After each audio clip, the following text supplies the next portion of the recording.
So I came from Iraq, lived a hard life because of 9/11. After that, living a criminal background, went to prison, came out, got stabbed, but there was still hope. I was very good to my parents. I always prayed 5 times a day. That wasn't a problem. I was respectful to my parents. My parents loved me. They still do, I hope. But just things on the street, you had to deal with it yourself. And this is the streets of London. I was getting bullied for not speaking English, being attacked because of 9/11. And then the process of it, I would say around 14, 15 is when the trouble started. And serious trouble. It wasn't little crimes, it was just constantly violence. So me and my brothers, we were never in gangs. We were never people that went out there and tried to get fame or tried to make a name for ourselves. So I come from an area where every block, every housing estate had a gang member you could name. And we were like in the middle. Other people were coming to attack us. We don't have problems with. Constantly battle after battle. Every day was a battle. Sometimes you don't know where the enemies would come from. So we would defend ourselves in the process. We get in trouble by police. We go to prison and we learn from it.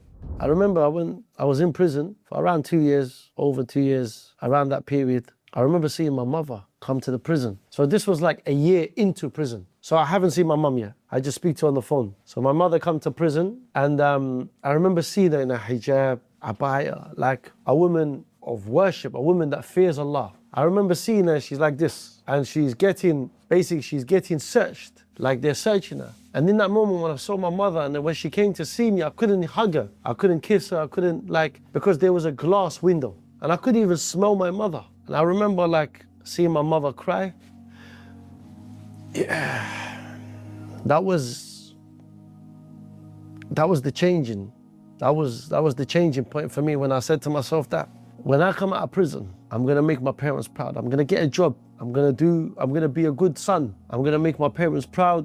I'm gonna get a job. I'm gonna work. I'm gonna give them money. And I'm gonna take my Islamic studies seriously. I said to my mum, you're never gonna come and see me again. I can't see you like this to come to see me. I can't. And I remember remembering her face. My mother telling me, what are you talking about, Ayman? I'm your mother. Don't cancel my visit. I'm coming. I said, no, Mum. Every time she would do, I would cancel it. And then after she left, I went back to my room in my cell. I just started crying to Allah.